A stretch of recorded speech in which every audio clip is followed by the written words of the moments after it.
You're listening to That Home Loan Hub. I'm Zibuni Salimova, here to make home loans and property investing simple, smart, and stress-free. Let's get you closer to your property dreams. Hello, and welcome back to That Home Loan Hub. Hello, Kunch. Kia ora. That was a bit of pose. Kunch, today, picture this. We've got a client. They bought a house. All exciting.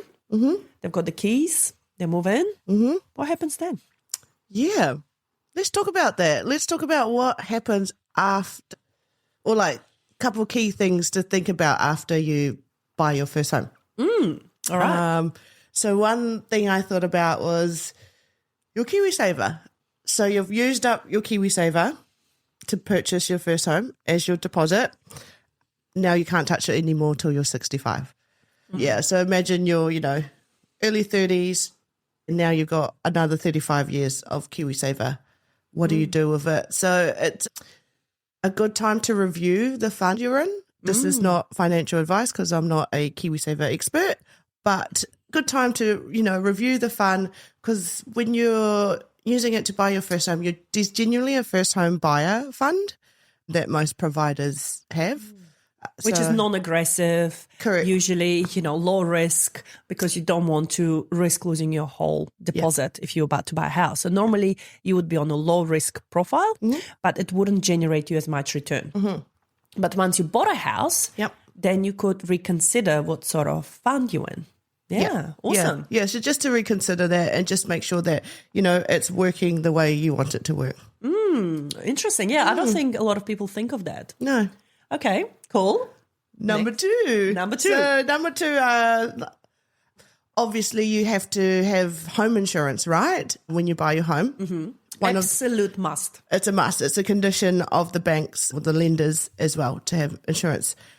But have you got insurance for yourself? So that's what. Hold on. Wait. What is insurance for yourself? What does it mean? Well, let's just say if something happens to you, right, you get sick or something and you're not able to work, you're not able to earn an income, that income is to pay for that loan. ACC will cover me. Yeah, ACC will cover for accidents. So just to point there, ACC, if you have an accident, they'll cover 80%. But if you get sick, they're not going to cover you. Yeah, absolutely. Yeah. And this is something really important to note because, look, me as an insurance advisor, when I talk to my clients and I talk to them about the importance of having income protection, mortgage protection, we often get that response, ACC will cover me.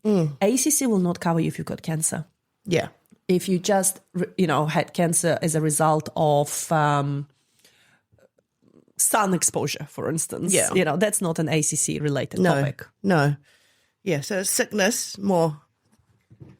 So then, imagine, you have an asset that's close to $1 million, that you probably have a debt of 80 to 90%, and you get sick and you can't pay it. That'd be pretty crap if you had to sell that asset after you work so hard for it. So, it's to think about having some life insurance, income protection, and we have amazing insurance advisors around that can help you. Yeah, so apart from me as an insurance advisor, we also have a fantastic team member, Rebecca. Mm-hmm. She's joined our crowd a few months ago. If you've missed an episode with me and Rebecca, go a few episodes ago. Search for it. We've covered some important topics there. But yeah, absolutely something to think about when you buy a house is get that insurance reviewed. Mm-hmm. If you already have something in place, fantastic, but get it reviewed. Yeah. If you don't have anything at all, you should be getting something. Yeah. Because you never know what's around the corner. Yeah.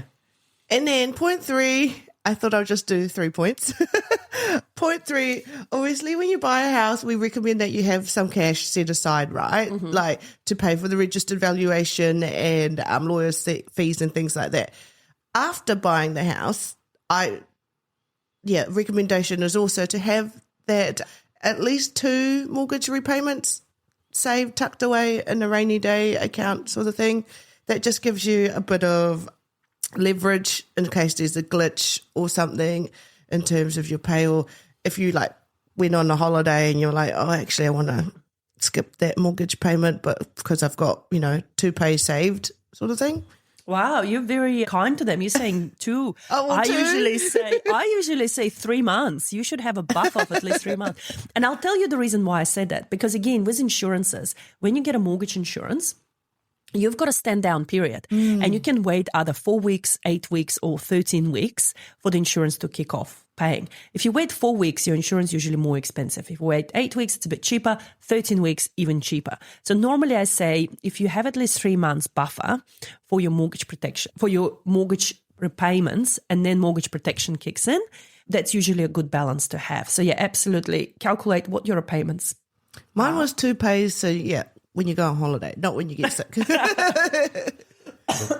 Yeah, so if we stuck with at least 2 to 3 months, so 2 repayments to 3 months repayments, you guys will be in a very safe way. So the way you worked hard and saved that money for your first home deposit, you can do this again. So go a little bit hard, skip on those takeaways, skip on those coffees, put the money aside because again, you just don't know what's going to happen. We had a client that bought a house, the water tank blew up.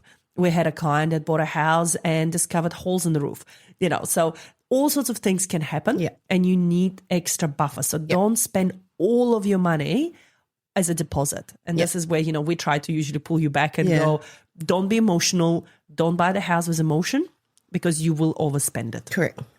Yeah, awesome. I really love your 3 points. This is great. Okay, do a quick recap of just the subject line. 3 points, go. Okay, 3 points. Review your KiwiSaver. Done.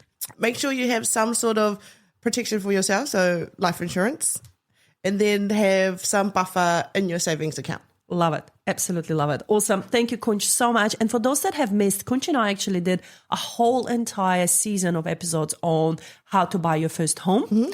And this is a sort of a more of a catch-on onto that, if what happens after. So if you are looking to buy your first home, don't worry, there are episodes for you. So just go back a little bit behind and have a listen. Search through those hundreds of episodes that we've done. Use the keywords.